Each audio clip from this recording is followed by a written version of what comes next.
good. And we should be live right now. Yes. Wonderful. So, here today with Bertha Jimenez. And Bertha, thank you very much for being here. It's a pleasure.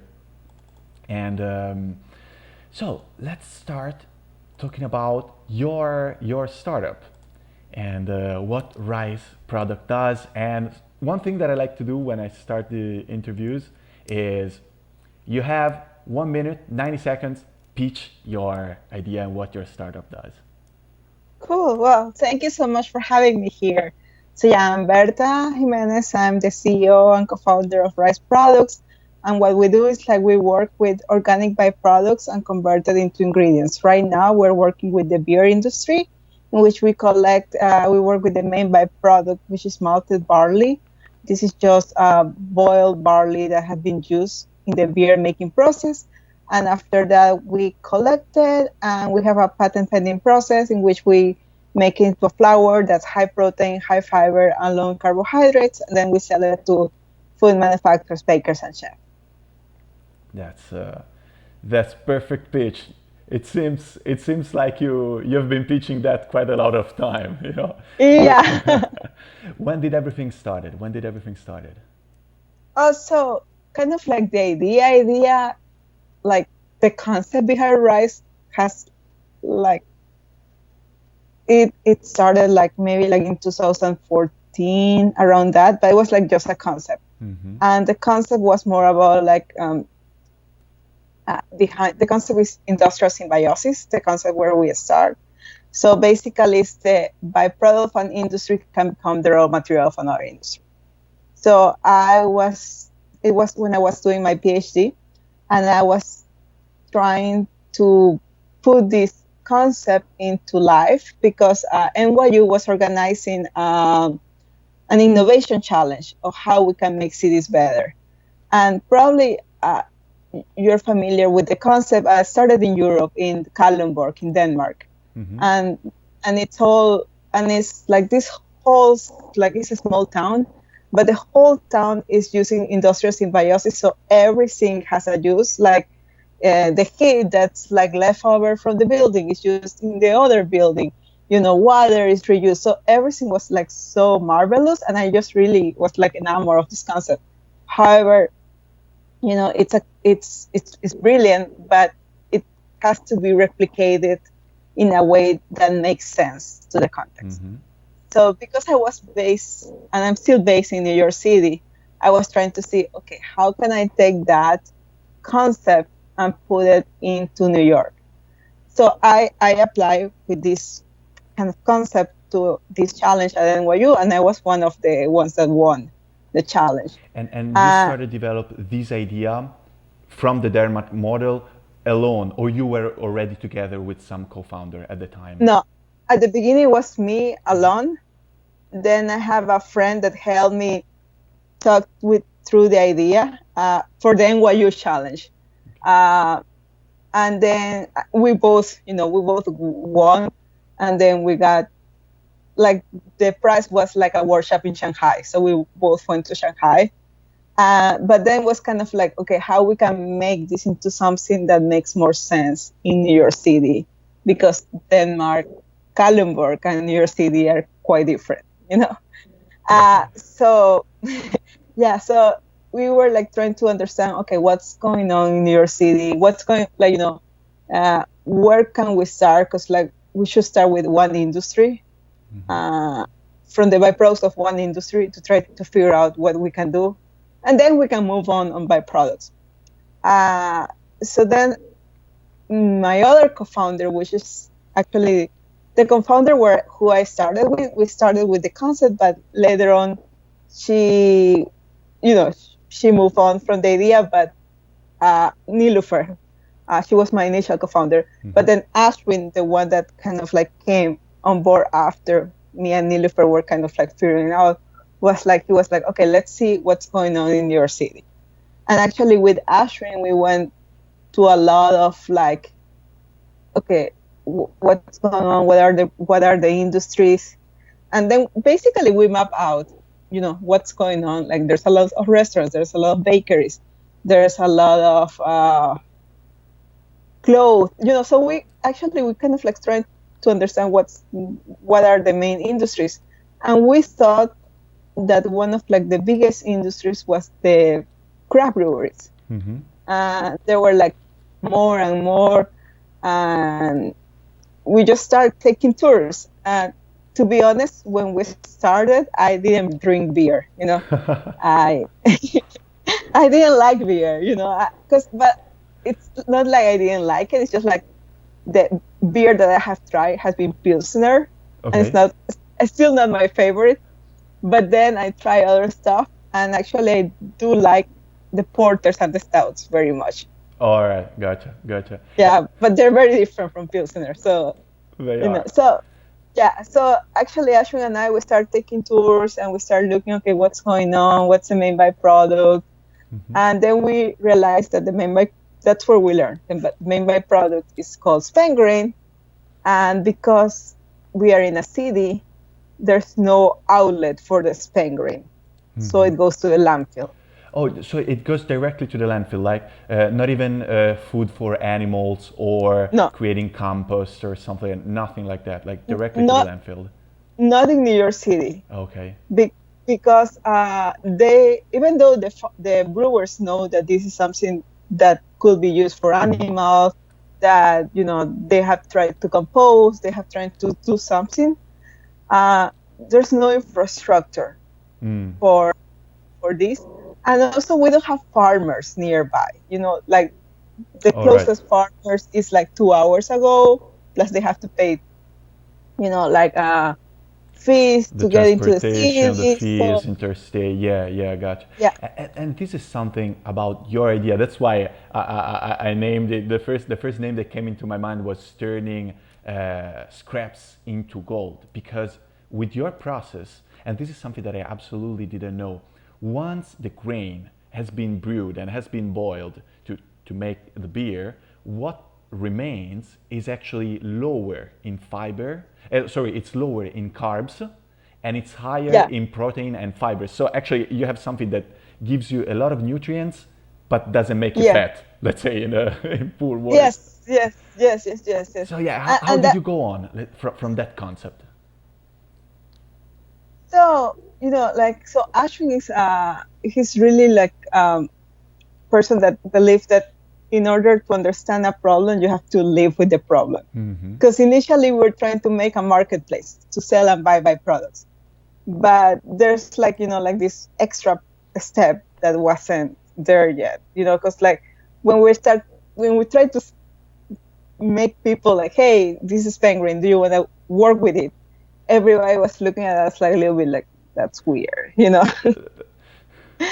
So basically we started by collecting a sample of a spent grain. And I remember at that time, I have a roommate, but she went somewhere for 3 months. So we make my kitchen like a little lab, because it was just me. I have the place for myself.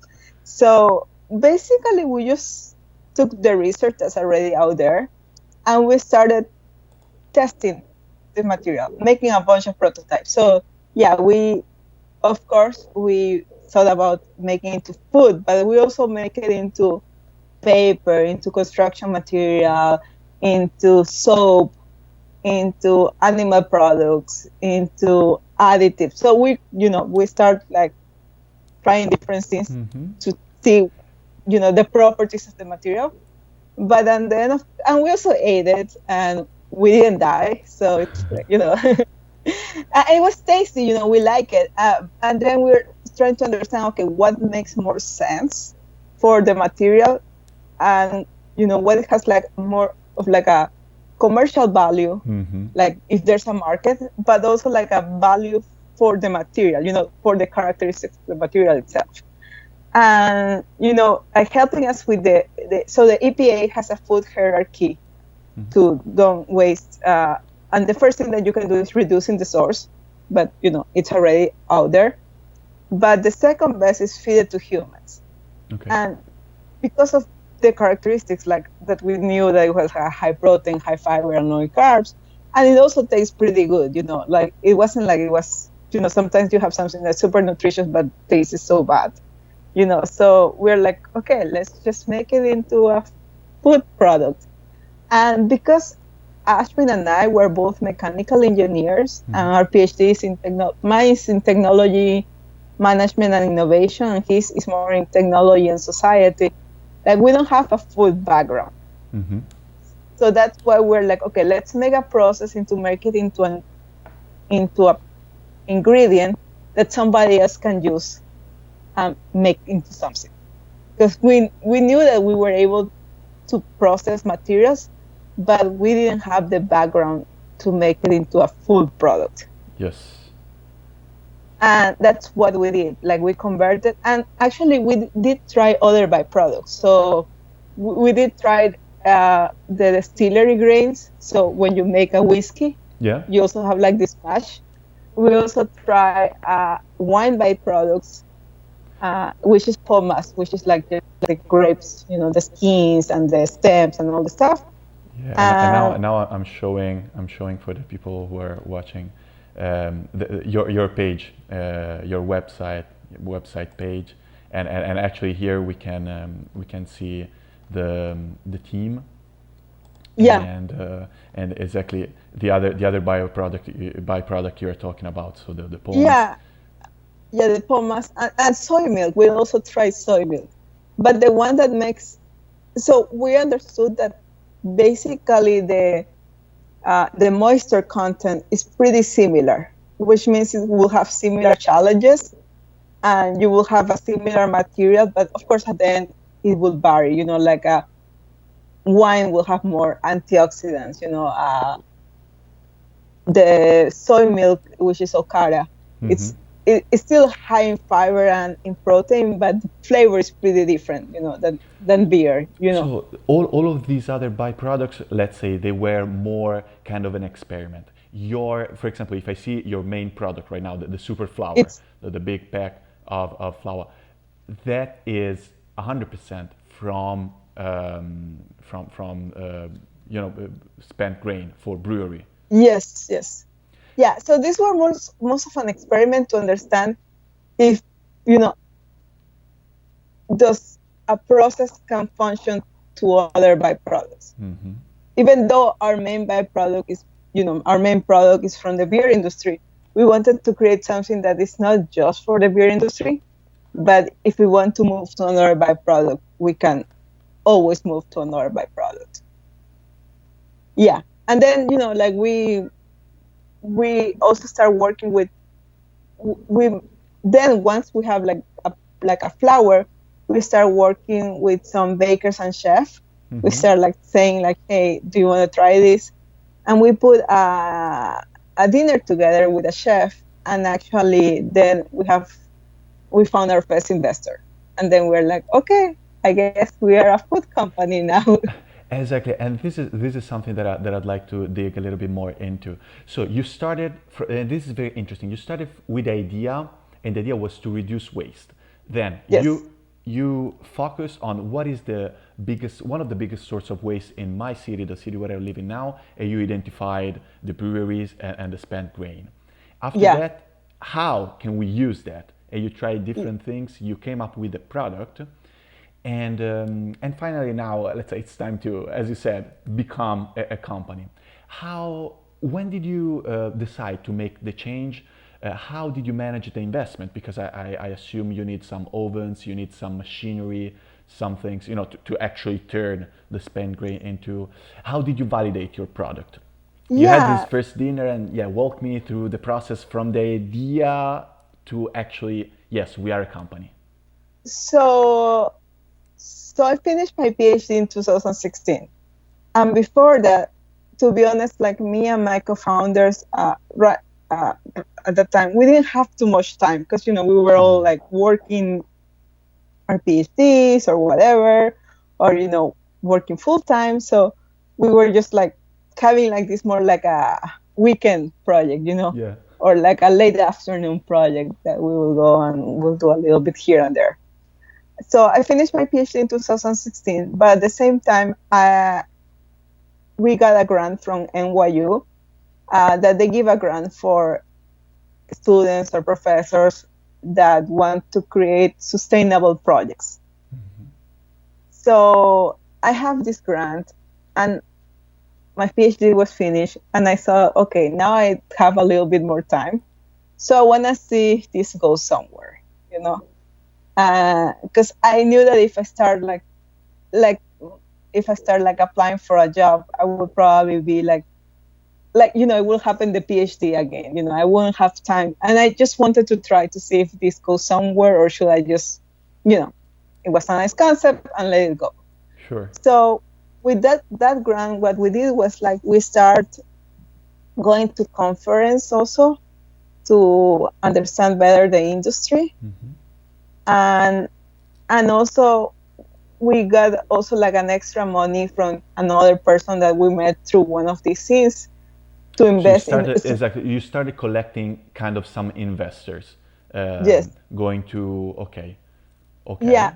But you're not a company yet. No. We were like a team. Mm-hmm. But also we were collecting also so for instance this one person gave us money to have a small machinery. Mm-hmm. So it wasn't a big machinery, but it was something kind of a lab size machinery, Yes. And then the grant also gave us money. So for instance, one of the most eye-opening conference was an pet food conference, because the pet food, and it's an industry that's built on byproducts. Sure. So it was just, when we were talking about this, we were talking with scientists, and mainly scientists, and they were understanding it super fast, and they were giving us also feedback on the process. They were telling us oh, you need this step, you need this thing, you have to focus on this. And we also met a professor from the University of Kansas State University, and he told us that he can help us do some experiments, and he would only charge us for the material, which was that's perfect. $50.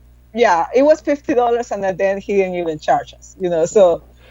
And in this part of the story, what am I understanding? Let's say the fact that both of you are a PhD graduate. Yeah. It might not help you in the process, in knowing how the process works or how to make food with the flour. But from what I'm understanding, it has helped you a lot in knowing the right people, talking to the right audience, isn't it? Yeah.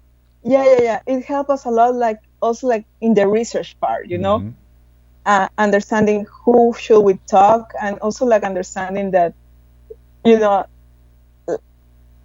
how, sometimes ideas, they don't have to come from, if it's one, we didn't know that we were going to be a food company, but it was more understanding what would be the equivalent of a byproduct in the industry, So it was understanding where is knowledge created, so you can go, and it doesn't have to be the food industry, so you can get access to knowledge in other places, access to knowing. So that did help us a lot, but also because we're both from kind of the user-centered design kind of brand, the way we think. It's that in order to make something, you also have to explore. It's kind of an iterative process to have that's why we build a lot of small prototypes, but it's also you also have to understand your user, So in this case, we knew that we were not going to be the one that, at least at the beginning, we will not be the one that will take this product and make it into something. So we understood that an expert would be a baker or a chef, or, a food manufacturer, but a baker or a chef is more accessible. So like, for instance, when we created the process, it was a co-creation, with somebody that really understands what is this, because it is a little bit different. It has flavor, it has color, and for us, coming from the mechanical engineer, we were thinking that our first thought was like, okay, if you want to make a flower, it has to be flavorless and white, And then we were talking with these people, we're like, oh, I'm sorry that it has this flavor. And they're like, why are you apologizing? That's the best thing about your flower, That's super cool. Something, a weakness turned into a winning point. And as Yeah, well, the color as well, it's a little bit more brownish, right? it's more brownish, yeah. So like it's something like actually that we thought it was, yeah, as you said, the weakness actually was something that is the competitive advantage, Yeah. because for bakers and chefs, like, yeah, the nutrition for them and the sustainability story is nice, but what they like the most is that they have, for instance, one chef, she doesn't need any chocolate. She gets the chocolate from the flour. This other baker, he doesn't need any of the nutmegs or cinnamon. He gets those flavors from the flour. Okay, that's very interesting. And okay, now you have your flour. You have, and what I see in your website right now and in your Instagram page as well, it's a big effort, let's say, in going B2C, so directly to customer.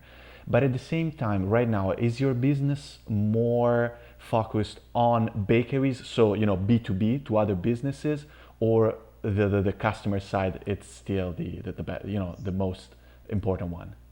So we did started as a B2B company, because we just didn't want to try to make something for the end user, just because there's a lot of educational aspects, a lot of marketing aspects, packaging is super important, so there's other things that we didn't want to focus at the beginning, because, you also have to be understanding what are your resources and what are your strengths as a company, Sure. So, however, when COVID happened, a lot of our customers, a lot of our clients shut down. So a lot of bakers, a lot of restaurants shut down. So, and so we have like two options. So we either were like, okay, let's wait for them to reopen, or let's do something. So that's why right now, and there's like a few other products that are coming, but they are not in the website, because they are still, they're probably gonna get launched in a month or two. Okay. So that's what we were doing, okay, let's now focusing on the end users, because they are the ones that are buying right now. Exactly, and about that, we've seen this trend of a surge of demand for any baker, baking supplies during COVID. And could you experiment some of that on yourself?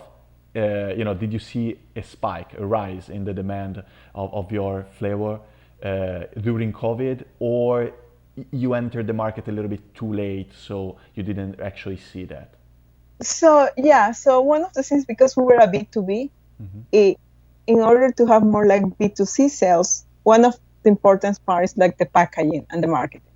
We were not ready at that moment, but we did see more people buying from our stuff than usual, because most of our sales are usually from the B2B clients than the B2C, just because it's a little bit tricky, because it is like, because our like the distribution is tricky, so, but what we have been doing right now is also talking with a lot of like potential retailers. Yes. Because we were like, okay, like it is really hard, because you have to have a fulfillment center. It's like when I was trying to understand, it's just like a bunch of stuff. So we're like, okay, it's better to kind of like drop it to a retailer and then do the rest. So, but at the same time, we acknowledge that it's a product this is a little bit tricky to use. So we don't want the client to be like, a baker and a chef, they know how to work with it. Mm-hmm. But we don't want an end user saying like, oh, like the flour didn't work. Okay. So we make it, one of the things that we're making right now is mixes, different type of mixes. Mm-hmm. So people can use it as a base to create something else. Okay. So you kind of you kind of give them already everything already prepared, and so what can they do? Brownies, for example, because I've seen some brownies in your. Yeah, brownies. You can also do like quick bread. Like Mm-hmm. you can do like a zucchini bread or a banana bread or a carrot. You can make muffins. You can make all the stuff. And let me understand this part. Why is it harder to use this kind of flavor with respect to another one? Someone who cannot bake anything, maybe just a little pizza. Maybe because I'm Italian, so I need to say that even if it's not true. Why is it because of the extra flavor that it has, the particular taste? It's not the flavor. It's barley has less gluten Mm-hmm. than all-purpose flour. So all-purpose flour, it's not gluten-free, but it does has like less gluten. So all-purpose flour has I don't know, like something like 3,000 parts per million of gluten. This flour has something like 100 parts per million, ppm. Mm-hmm. So gluten is that thing that makes, it's kind of like the glue, that makes things stick together. And when you don't have that glue, you have to compensate somehow. So you compensate, for instance, by mixing different flours. You compensate by adding flaxseed. You compensate with different things, but it's not so intuitive. Mm-hmm. So that's why we decided to make mixes where it will be easier for someone Exactly. to make it into something. Yeah. Even someone like me can take your box, mixes the product as you said, and as you already prepared, and I can make my perfect brownie. Yeah, or like me, I also don't bake too much. Well, that's cool. And something about let's say a question I have on the future. Usually in the aftermath of a crisis, unfortunately, many times attention to the environment, attention on being green, usually drops a little because people think about, they want to have food before, and put food on the table before thinking about saving the environment. And do you see this trend or this potential trend after the COVID as something that can harm you, or you have so many different options that even if it happened, you can easily compensate with other stream of income? Yeah, no, it is a fair question because it is true. COVID has hit, all over the world. It's a pandemic, and unfortunately, we don't know when it's gonna end. Like now it's a little bit better, but like there might be a second wave. Mm-hmm. So yes, we believe that green, that's not the main thing. Right? Like unfortunately, sustainability, green, even though it's important, at the end of the day, people have to eat. That's the most important part. So one thing is like we have been working with with different manufacturers, so they can help us reduce our pricing a lot. And second, when we're creating all these like things that we're going to launch, we're also like trying to see how we can make it in a way that it's also like more accessible to consumers. So they're not going to be like a really, really cheap, like, I think there will never be like a super cheap, I don't know what brand, but like a super cheap brand, we just cannot compete against them because we're still small and, it's not the same, but it won't be also like a super expensive brand. So it will be more like a medium type of product. And Uh, this was one of the other question because I was actually very interested in that because right now I was seeing like the price per pound, and yeah, it's definitely very very high. I was thinking if it was because the process it's still not kind of industrial, it's much more handmade. yeah, yes, yes. So also like those are not the prices for the B2B clients, Sure, so for them are a little bit lower. sure. But yeah, it's a lot because it's handmade. That's why we also are working with co-packers and other manufacturers that have capabilities that we don't have. Uh, at the beginning, we were like so proud of the handmade, of the artisanal, but I think that's pretty good to start doing that so you can understand what are each of the steps, what's the most, Hmm. what you can be like, okay, I can, like if I want to put it in a more industrial way, maybe I can omit this step, but for sure I like this part is super important. Uh, but of course that has a price, Yeah. but so that's why, but it also have a lot of learnings. You learn that, you know, you really want to have, for instance, your flour stone mill, like whatever you want, you have to have a stone mill. And there's like stone mills that are more like a roller mill is very similar to a stone mill. So there's things that you learn and you understand, okay, I can do this instead of that. But also like right now, while we're working with these other manufacturers who understand also how we can reduce a lot the prices, so it's also more accessible. And also like, yeah, we also have been working in the consulting side, Hmm. because that to be honest, that has helped us a lot during the COVID. Yeah, and this is something that I could see on your website. So you have the part where you explain what Rice Product does, and then you have contact us and consulting, and what actually do you do when you consult? Who is your let's say the typical client and the typical request for someone who's asking you for a consultancy? We have different clients. We have like the small clients that it ends up more like in a one-time consulting, like maybe a group of people that are really interested in putting something like this in a, I don't know, a town in Argentina, and we help them, and we help them develop some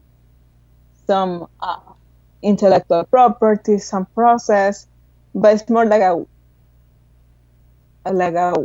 one or twice, you know, workshops or stuff like that. And but then we also have the bigger clients. Like our biggest client is Anheuser-Busch. Oh, really? So Yeah, for who doesn't know, that is the Hasenauer Busch is the producer of Budweiser. Okay, to yeah. a brand that everybody knows. But Budweiser, Stella Artois, oh, they have all over. So with them, we have like a bigger project Okay. than, Oh, that's incredible news. yeah. So with them, we are helping uh, understand the spent grain, but also other byproducts that they have. Uh, yeah, and yes, and we have been like helping doing some developing, and yeah, I cannot say too much. Okay, But yeah, okay, no, I got you. But I hope that I will read about the developing of this consultancy very, very soon on some newspapers, some signings, some very interesting maybe partnerships with them. I wish for you. thank you. Yeah. And one thing about I was thinking about fundraising. Um, so you told me a little bit about some initial investors, but then did you go like pitching your idea in front of investors? Did you have this experience? How was it? How did you handle that? Tell me Yeah. something about that. So it's interesting. Like we we did have kind of, I don't know if you consider them raise, but we have been part, like in some accelerators where they give you some funding, like from 50, 100K, 100,000 to 50,000 to 100,000 from accelerators. And one of the things, and we were in one accelerator, and I think it was an interesting experience, but like, if I look back in time, I think we were a little bit early for them. So it was an interesting experience because we understood a little bit better the food industry, and we also got a lot of connections, and we got a lot of people interested in what we were doing, but we were really, really early, So like you didn't have your final product, or you didn't have a clear market niche. Yes, we didn't have any of those. So we have a process, and we have flour that we were still kind of modifying a little bit. But at that time, we didn't know if we want to be a license. We want to be in the licensing market, or do we want to be in the B2B, or do we want to be in the B2C?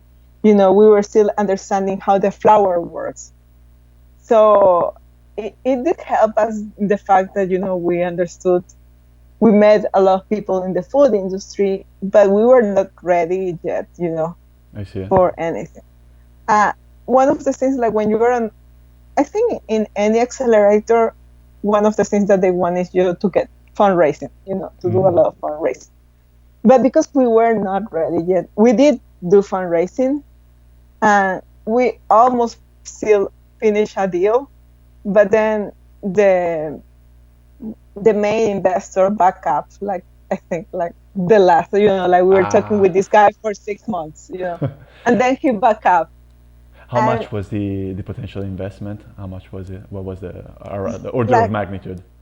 $1.5 million. Okay, pretty decent investment. Yeah, and then he back up, and then I just thought, you know what, me and my partner were thinking we can do two things: either continue fundraising or grow the business. We just cannot do both at the same time, and fundraising, it's fine, but the thing is, if after 6 months, because it did take a while, if somebody else back up, at that time we were fine because we still have some money left from the accelerators and those stuff. But maybe if after 6 months we're still in this just fundraise, why if somebody backs up again and we just end up without cash flow, So we make the decision to stop fundraising and to just focus on growing the business in a more organic way. Let's say. In a more organic, more organized way, more strategic. And I think that was a good decision. I think we're thinking of going back. To be honest, we're thinking of going back fundraising this year. Okay. But then this COVID thing happened, and we're maybe that's not the the best time.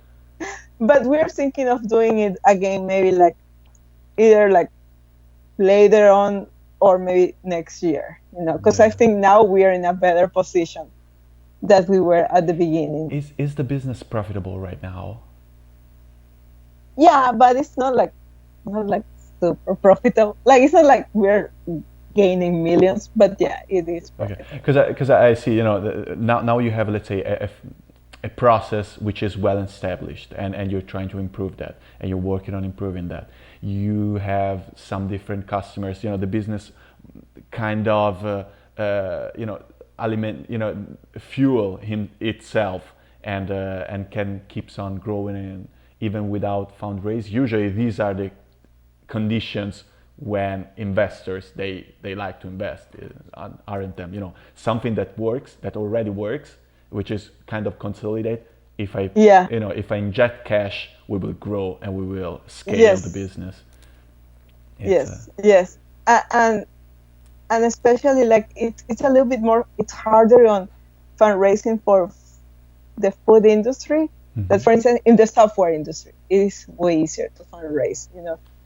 In the food industry, you have to show like how many whatever you have sold. Sure. The traction is harder to get in a food industry than in a software industry, because it's not just users. It's like a little bit more. So, and also you have to manage your cash flow, because if you don't manage your cash flow, Clear. it doesn't matter. So yeah, so like it's something that I'm not saying that people shouldn't fundraise, but they also make sure that, do they have the conditions to fundraise? Don't fundraise because you are in the pressure of fundraise or just for the sake of it. Just because of the article that is gonna come up and say, oh, this startup X just fundraised Yes. X million, Yeah. and you can hang the Yeah. poster on the wall. And Yeah. if you could go back to exactly when you started, what could have helped you a little bit more in the process? Like maybe having the possibility to see and work and to exchange ideas with other entrepreneurs, or maybe, I don't know, any courses, any events, any knowledge, something that you say, if I could go back, this would have helped me a lot. You know what I would have done? So one right now, if you see my team, we have a chef in the team. At the beginning, we have more like people like chef that we were working, but it wasn't like it's not like we were working with them.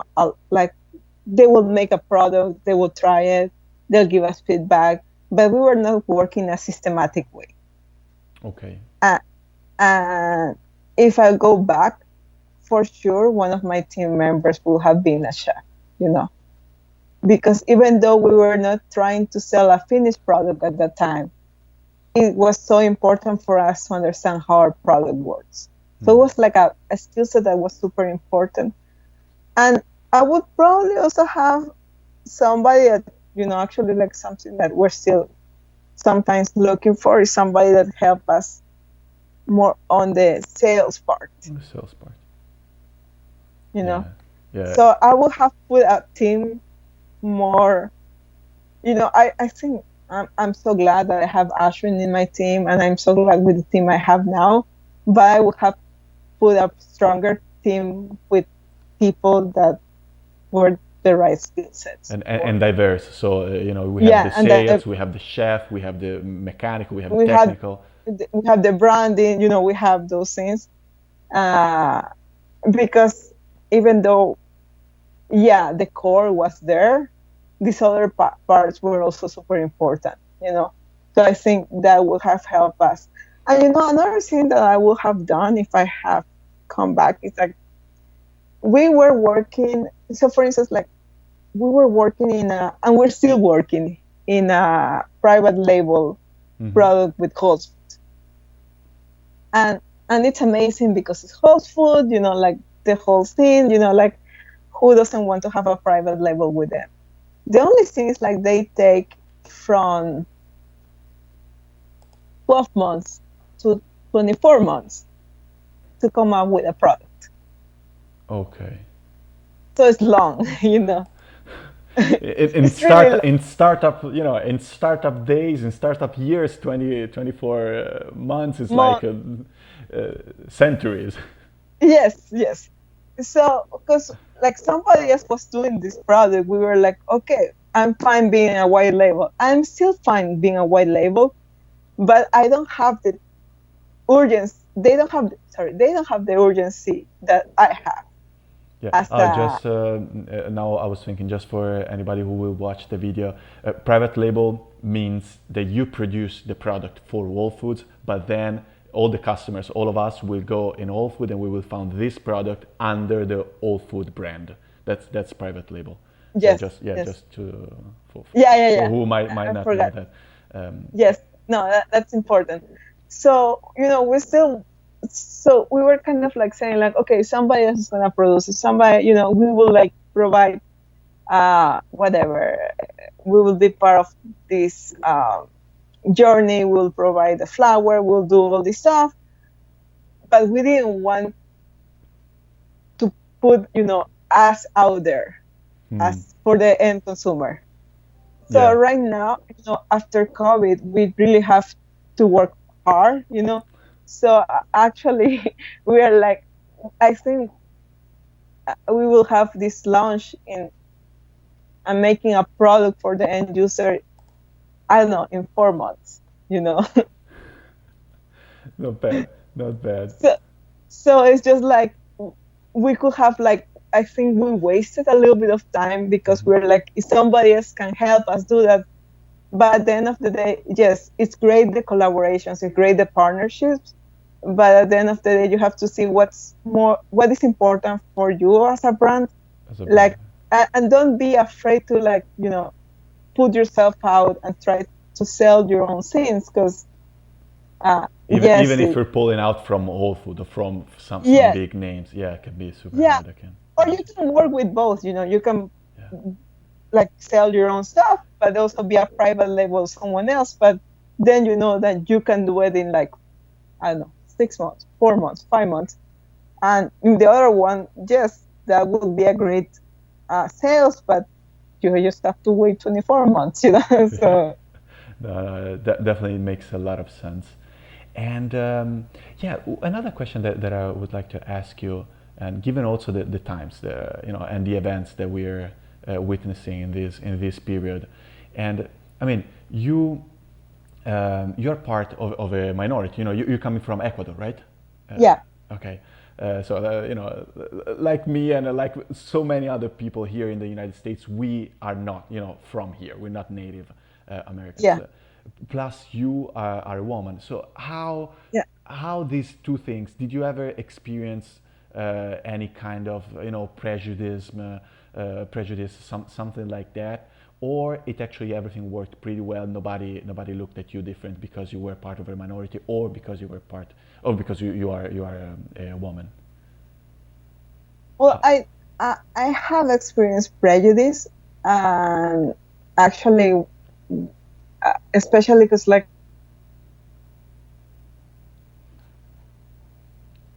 Oh, attention! We lost Bertha. Let me see.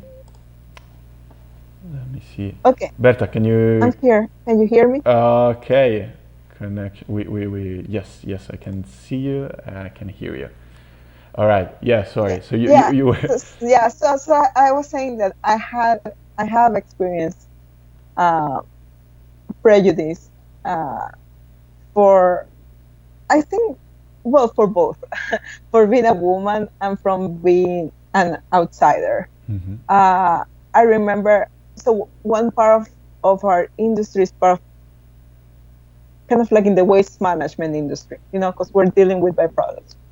So I remember one time I entered a competition and everybody was saying like, what we were doing is so amazing, blah, blah, blah, blah, blah, blah. And then we didn't pass to the next round. So I felt a little bit sad, but I thought like, whatever, we didn't pass. Later on, I met one of she was not the judge of she was not judging us, she was judging someone else. But she was in the jury, okay. Yeah, she knew other judges. So we were talking, we met like maybe like a couple years after that, and we were in a networking event. We were having a couple wines, both of us, and we were talking. And she was telling me like, how this world is just of like, middle-aged white men. She was complaining about that. And I was like, no, that's not belongs to, the brave, this world belongs to the one that tries. And she's like, how are you saying that? I'm like, yeah, because, you try, And she's like, why do you think you didn't pass to the next round? And I was like, maybe because I was too early. And she's like, no, because the judges thought, how can a woman be in the waste management industry? Okay. So I was like, okay. And how did you overcome that? Let's say, because you didn't even, you were so I pure. did Let's say you didn't even thought about that. I I didn't even know that I had been prejudiced. Uh, so at the beginning, it did shock me a little bit, and I remember making Ashwin do the pitches. So I was like, "You pitch, you pitch. I don't want to be, I don't want to be like making the company lose potential money because they see me." So at the beginning, I did that. I was like, I don't want to pitch. I don't want to get up. I don't want to be the face of the company. But then later on, also because of her, I also like met a lot of women, a lot of like groups that were more kind of like championing minorities, championing women. So then I was like, no, I shouldn't. This is me. Yeah. I built this. I'm proud of this. If you like me, you like me. If you don't like me, I'll what can find we do? another investor. Yeah, I'll find I'll another. find another investor. Yeah, Yeah. yeah, no, makes sense, makes sense. And in the long run, I think it's paying. It's something that pays off. Yeah. Yeah. Yeah. But I do believe like like then I've been more cautious also like to know who I pitch to, Okay. because I wanna, like, if I see, okay, who are the people, what type of values do they have, and if they're not aligned to what I believe, I just don't pitch. I just don't participate. Because even if we get the money, I just don't want to be like, oh, we got the money because somebody else, because they didn't see me, and Yeah. I don't think that's fair. Yeah. No. Definitely. Definitely. And another question that I'd like to ask you. Let me show the people. Okay. Now here, I'm on your website page where we can see the investors, the supporters, and partners, and you have also been mentioned in some interesting articles, newspaper, and stuff. How did you see these coverage from media and newspaper and stuff helping you in fundraise and even more maybe in getting some customers and some other deal, or Yeah. or not? Yes. So, for instance, like one of the ones that make us get like so many sales was the New York Times. Okay, yeah. Like we got it, like, and I remember at that time we were making. I don't remember how much we were making, but in 2 days we made what we were making in 2 months. Wow. How were the feedback from people who bought the product because of the New York Times? Are they becoming, let's say, more recurrent customers?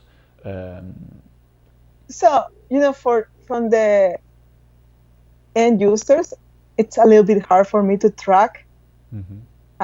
If if you Pietro buy it, it's a little bit hard. Except like if I go and Google, but if you are, I don't know, Pietro's bakery, then that's easy for me to track. So we did have a couple of like these companies, like this, like from this business, and they did like it, and some of them became our clients. Some of them tried it and they didn't like it. So like we did have like a few that they became recurrent until COVID. Of course, yeah, and then and this is just my curiosity. If you can answer, how did Eisenhower Busch, the immensely big, brewery, came talking to you? How does Eisenhower Busch comes to you? Did they email you? Did you meet someone in some exchange contacts in some events? How these things happen? So that's one of like the really, really good things that happened from the first accelerator. So that part I'm not, things they're good and bad things. So there was an event for the kind of like the before they selected like who they will select for the accelerator, there was an event with the kind of like, I guess, the semifinalists or the finalists. So we went there, and then you have to go and say like, "Hi, I'm Bertha, blah blah blah blah blah blah. I do this, do that." And I said that, and then one guy at the end of these like little pitches that everybody was doing, he said like, "Hey, I'm from," he said like, "I'm from Anheuser-Busch, and we have been trying to monetize our Spain grain. We have been trying to do this. Can I try what you have been doing?" So we have like it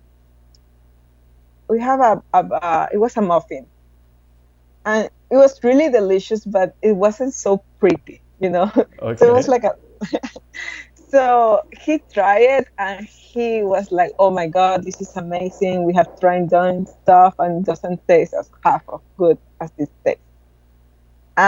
He said like, can I have your contact? Can we talk?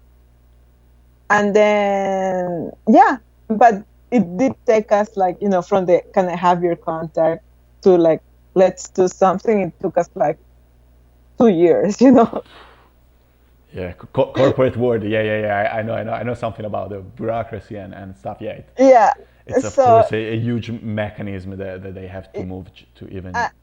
And then, so he introduced us to, I don't know if he was his boss. He was like, or like the boss of someone else, and then we start meeting with them, and we will meet like every 3 months, because some of them are based in Switzerland.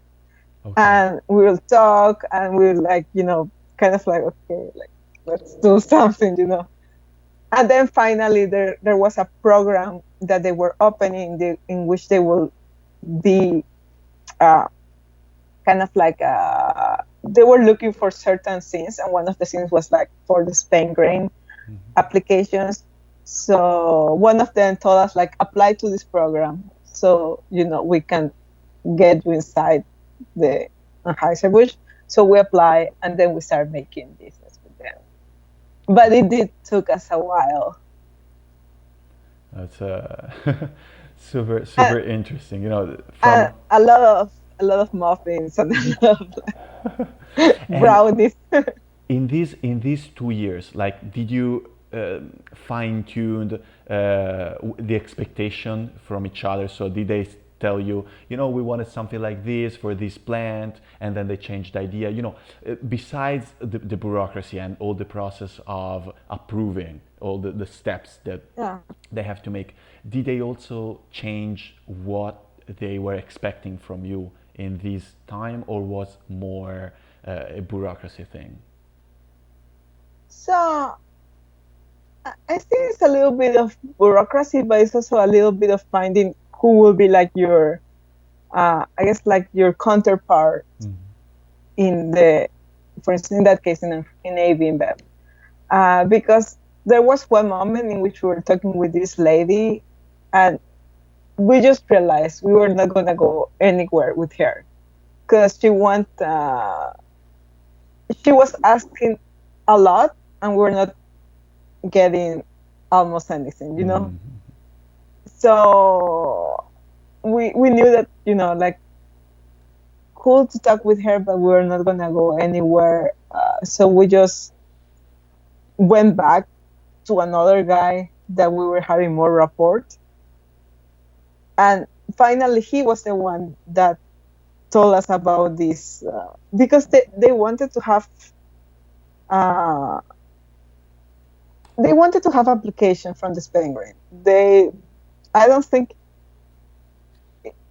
it's not too much about like having this type of applications, more having successful applications for the Spain grain, So it's not like they don't have in mind. They are also working with another company that do like packaging from Spain grain. So it's not like they want to have like these perfect applications, because there's a lot of Spain grain. So they just want to have different outlets for the Spain grain. Yeah, their problem is more, we want to turn this waste into something profitable. Whoever gets the right idea, we're fine with that. Something like that. Yeah, Yeah. Okay, no, makes sense. And not just one, it could be like 5 rides a year, Sure, gotcha. Yeah. No, that's it makes sense for them as well. Yeah. And another question: what does keep you up at night right now? In respect to the business In or in respect to the, respect to my life? uh, oh, really? So, do entrepreneurs also have a life? This is something very incredible beside their business. yeah, I have a husband and I have a 7 month baby. Wow. Okay. So you have a physical person that keeping you up at night. Yeah, yeah. So physically, yeah, somebody's keeping me up at night. But yeah, what keeps me up as a business, like like it's a little bit like, of course, like super important. The whole understanding and be sensitive about like this whole pandemic thing. So it's trying to understand how we can, build with this pandemic. So like how we can make products that, before we did want to have accessible products for everybody, but we were like thinking like, like maybe we can have that in 5 years, maybe we can have that in whatever, let's have like the Tesla model. Let's start with the super premium and then let's go down. But now more and more, it's just so important, to be sensitive, to food waste and food injustice, like, so always trying to see how can we go that way in which, we can help fight food waste, but also have an impact on food justice. So that's the things that we're trying to reconcile. So that's one of the things that does keep me up a lot of night. Yeah. Nice. What's your baby name by the way? Edgar. Edgar. Edgar Raya. Yeah. Edgar Roya. Wow. Does it, is it now the time after 12 months when they're starting putting the teeth and they scream a lot during nights? Is it right now? So he's 7 months, and maybe not now. In theory he will have teeth soon, but I don't see anything to be honest.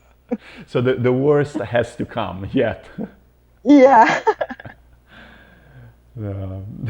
And yeah, I think this is probably my last question. It's something that I like to end with all of the people that I interview. It's what does success mean to you? If this word, what does success mean to you? So I think success means to me like doing something that I'm passionate, as like that I'm passionate about the mission, so in a feasible way, which means like I can follow my mission of reducing food waste, helping with that there's food justice, but that is also feasible that it's feasible for the business to continue with the mission, but it's also feasible for people to buy in order to continue, feeding the mission. That's wonderful. And the best of luck and all the best wishes from my side. And thank you. Thank you so much for your time. Like for real, we had a wonderful conversation. Yeah, thank you for having me here. I'm so glad that Nicolas connected us. Wonderful. No, my pleasure. My pleasure.